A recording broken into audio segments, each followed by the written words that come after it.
Bom, já deu para perceber a importância desta teleaula sobre higiene e segurança no trabalho. Se você quiser aprender a se defender dos riscos no ambiente de trabalho, é bom prestar bastante atenção. Oi, pessoal. E aí, tudo bem? Tudo bem. Com a gente tudo bem, mas você está com um jeito de preocupado, hein?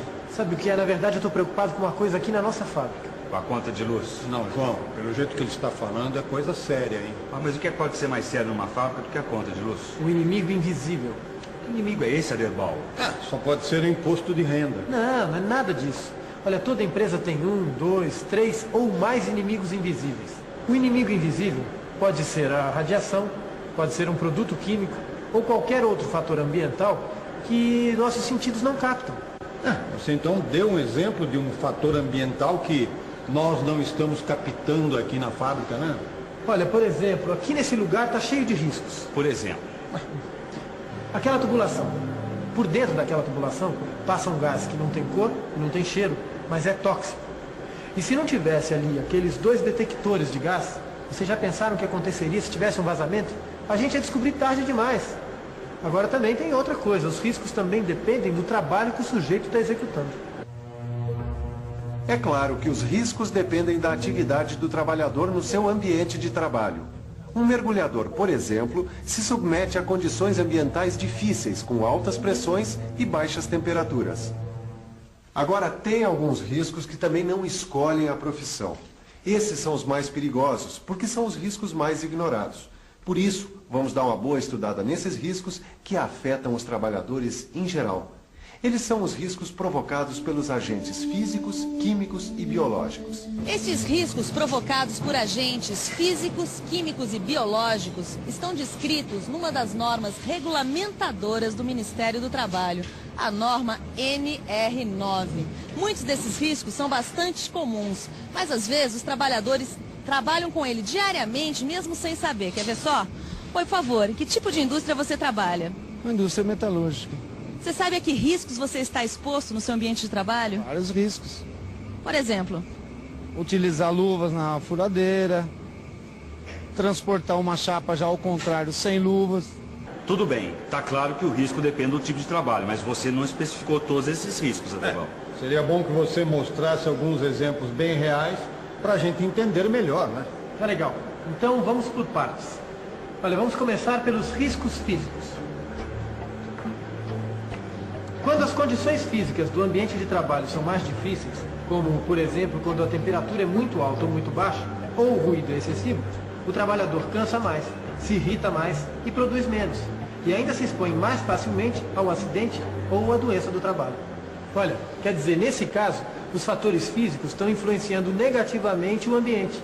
O desempenho do trabalhador vai ser prejudicado. O trabalhador precisa ficar atento a isso, precisa identificar e discutir esses problemas, certo?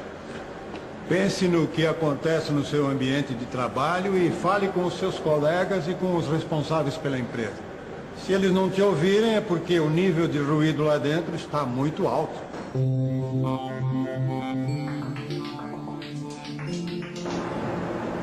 O ruído no trabalho pode ser medido com um aparelho que todo mundo conhece pelo nome de decibelímetro.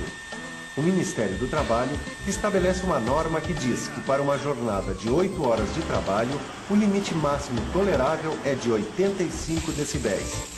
Para você ter uma ideia, o ruído emitido por uma britadeira equivale a 100 decibéis. O som e o ruído entram pelo ouvido e chegam até aqui, no cérebro. Se a gente não fizer um controle de ruído, o prejuízo é certo. O ruído excessivo pode causar a redução da audição e até a surdez permanente do trabalhador. Olha, agora, o ruído excessivo não é o único risco físico, não. Tem muitos outros riscos por aí. Como o calor, por exemplo. Mais exatamente a temperatura, porque o frio também entra na jogada. Exatamente. Tanto o calor como o frio em excesso podem ser péssimos para a saúde. Olha, e vocês sabem, hein? Tem muitos trabalhos que são realizados nessas condições. Quem trabalha com fornos ou com maçarico sabe do que eu estou falando. A temperatura ideal para o trabalho deve ser entre os 21 e os 26 graus Celsius. A umidade relativa do ar entre 55% e 65%. E de preferência o ambiente não deve ter vento. Agora, quem trabalha na indústria de alimentos deve conhecer bem esse cenário. A câmara frigorífica. A temperatura aqui vai abaixo de zero e o pessoal precisa mesmo se cuidar para não prejudicar a saúde. Mas ainda tem mais riscos físicos para a saúde do trabalhador, além desses aí, não tem? O pior é que tem, viu? Eu sei que quem trabalha exposto à radiação também tem que tomar uma série de precauções.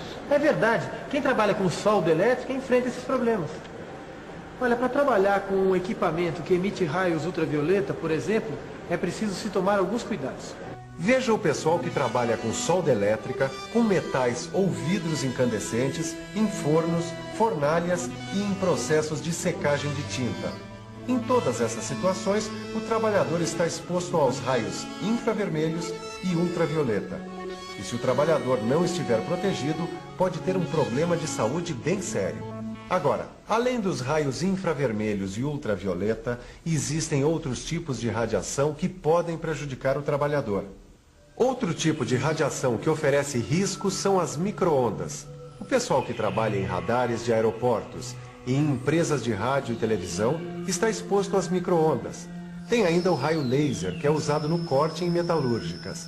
E as radiações ionizantes, que são os raios X, gama e beta. O raio-X é usado em metalurgia industrial e os raios gama para analisar soldagem em tubos metálicos. Quando você vir este símbolo aqui, cuidado. Ele indica a presença de material radioativo. Não se aproxime e nem toque. E se você vir algum material com este símbolo abandonado ou mesmo mal acondicionado, avise as autoridades. Bom, Aderbal, chega de riscos físicos, não chega? Eu acho que sim. Mas agora vamos falar de riscos químicos também. Substâncias químicas usadas pela indústria podem ser lançadas no ambiente de trabalho, colocando o trabalhador em risco. As substâncias químicas no estado sólido, como a poeira mineral, no estado gasoso, como o gás combustível, e no estado líquido, como as tintas lançadas por spray, podem penetrar no corpo do trabalhador de diversas maneiras. Veja como.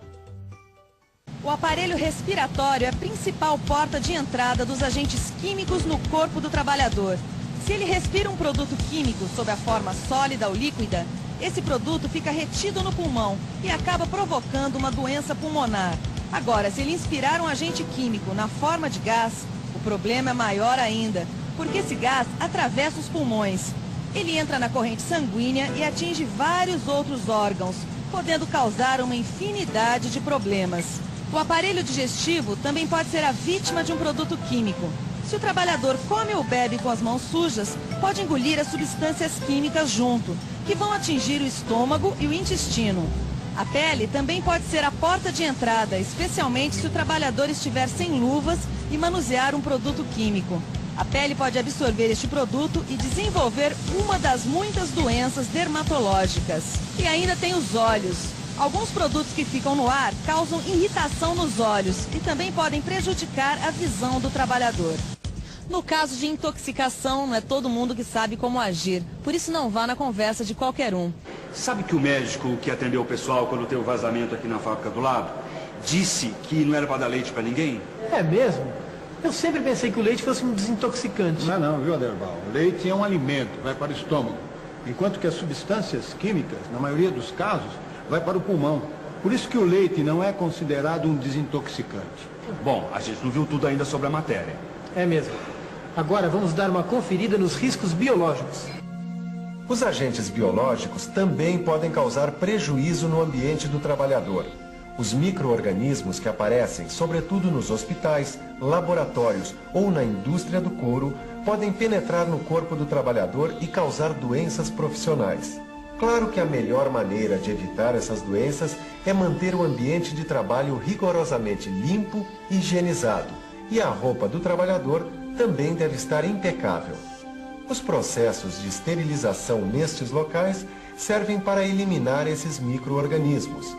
E alguns equipamentos para evitar contato direto, como máscaras, óculos e luvas, também são necessários.